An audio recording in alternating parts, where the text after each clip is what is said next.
Assalamualaikum warahmatullahi wabarakatuh. Perkenalkan, nama saya Marlinda Rosyid. Saya semester pertama di Sekolah Tinggi Ilmu Syariah Nahdlatul Ulama tahun 2024-2025. Jadi di video kali ini saya akan mengerjakan salah satu tugas mata kuliah pengantar ilmu hukum yang diampu oleh dosen Bapak Anwar SSY MH. Jadi di video kali ini saya akan menjelaskan beberapa hal. Yang pertama yaitu antropologi hukum, yang kedua adalah sosiologi hukum, yang ketiga adalah psikologi hukum, yang keempat adalah sejarah hukum, dan yang kelima adalah perbandingan hukum. Saya di sini menjelaskan hanya sebatas garis besarnya saja gitu. Jadi tidak secara terperinci. Lanjut aja ke poin yang pertama. By the way, saya juga di sini membaca tidak menghafal dikarenakan banyak sekali hal materi yang sulit. Saya tuh sulit untuk menghafal, guys. Lanjut aja ke poin yang pertama yaitu antropologi hukum. Apa itu antropologi hukum? Antropologi hukum adalah bidang ilmu yang mempelajari hubungan antara manusia, kebudayaan, dan juga hukum. Gitu. Antropologi hukum mengkaji bagaimana hukum dibuat, bagaimana hukum mempertahankan, bagaimana hukum mengubah institusi sosial, dan bagaimana hukum membangun perilaku sosial. Jadi di sini mengapa ada 3 poin yang diambil ataupun yang menjadi poin di antropologi hukum ini, dikarenakan manusia, budaya, dan hukum itu saling berkaitan dan saling berhubungan. Jikalau kita dalam kemasyarakatan tidak adanya hukum, maka mungkin akan terjadi kerusuhan dan lain sebagainya yang mungkin akan mengakibatkan dampak negatif gitu untuk wilayah tersebut. Kalau misalnya ada hukum di sana, sehingga ketika kita melanggar suatu peraturan ataupun suatu hal yang sudah ditetapkan oleh hukum, kita akan diberikan sanksi sehingga terjalinlah kedamaian, ketentraman dalam wilayah tersebut. Seperti itu. Berikut beberapa hal yang dipelajari dalam antropologi hukum. Yang pertama adalah pola perselisihan dan penyelesaian dalam masyarakat sederhana maupun modern. Yang kedua adalah budaya hukum yang berkembang dalam masyarakat dan pengaruhnya terhadap perilaku hukum. Yang ketiga adalah perubahan perilaku dan aktivitas manusia dengan evolusi norma hukum. Yang keempat adalah hubungan hukum dan konflik timbal balik. Yang kelima adalah analisis komparatif terhadap sistem hukum yang usang dan modern. Yang keenam adalah keterkaitan antara konflik sosial dengan kesenjangan ekonomi. Yang ketujuh adalah batasan-batasan hukum dalam melakukan rekayasa sosial. Dan yang terakhir itu yang kedelapan adalah hubungan antara politik dan hukum.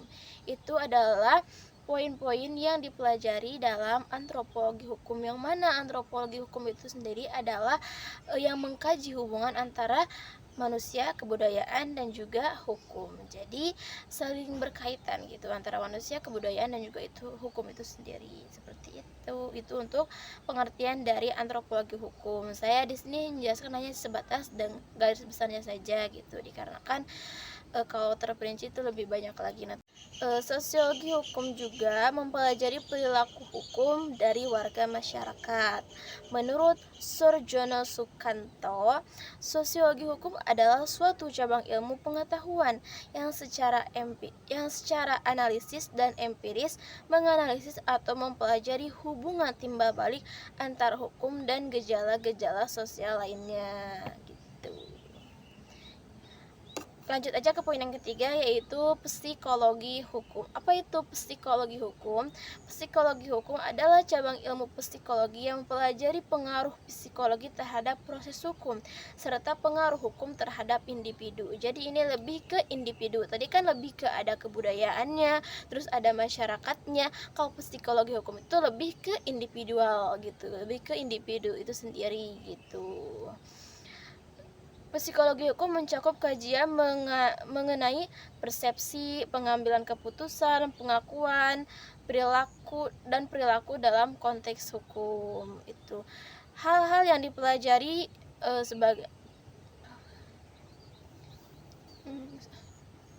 Lanjut aja ke poin yang kedua, yaitu sosiologi hukum. Apa itu sosiologi hukum? Sosiologi hukum adalah cabang ilmu sosiologi yang mempelajari hubungan antara hukum dan masyarakat. Sosiologi hukum mengkaji hukum dengan pendekatan empiris, yaitu mengamati pengalaman-pengalaman nyata ataupun konteks perilaku sosial dari hukum sehari-hari. Terus beberapa hal yang dibahas dalam sosiologi hukum, yaitu yang pertama, bagaimana hukum mempengaruhi masyarakat. Yang kedua, bagaimana masyarakat mempengaruhi dan membentuk hukum. Yang ketiga, mengapa manusia patuh pada hukum dan mengapa manusia gagal untuk mentaati hukum. Yang keempat, faktor sosial lainnya yang mempengaruhi hukum. Yang kelima, ideologi dan falsafah yang mempengaruhi perencanaan, pembentukan, dan penegakan hukum. Yang keenam, unsur-unsur kebudayaan mana yang mempengaruhi isi atau substansi hukum. Yang ketujuh, lembaga-lembaga mana yang sangat berpengaruh di dalam pembentukan hukum dan penegakannya, gitu. Ini lebih ke secara masyarakat gitu. Sosiologi hukum memiliki peranan penting dalam menumbuhkan kesadaran hukum di masyarakat. Terkadang masyarakat itu kurang peduli gitu dengan hukum yang ada. Tapi sebenarnya itu sebuah peraturan yang harus dipenuhi oleh masyarakat itu sendiri, karena supaya terjalinnya kedamaian dan lain sebagainya gitu. Seperti itu. Itu untuk poin yang kedua. Psikologi hukum memiliki peranan penting dalam berbagai proses hukum, diantaranya penyidikan. Psikologi hukum membantu penyidik dalam melakukan penyidikan terhadap korban, saksi, dan juga pelaku. Yang poin yang selanjutnya yaitu pengadilan. Psikolog dapat menjadi saksi ahli dalam persidangan. Poin selanjutnya yaitu pemidanaan.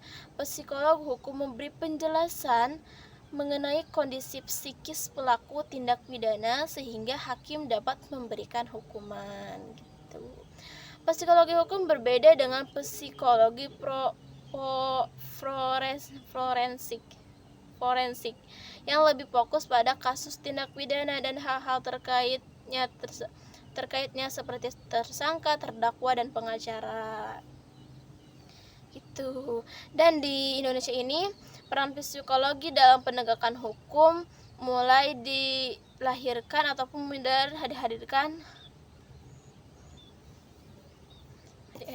Psikologi hukum juga adalah sebuah cabang ilmu pengetahuan yang mempelajari hukum sebagai perwujudan dari perkembangan jiwa manusia. Itu psikologi hukum dipandang sebagai ilmu pengetahuan pendamping atau pelengkap dari hukum positif. Poin yang keempat adalah sejarah ilmu hukum. Asal-usul ilmu hukum.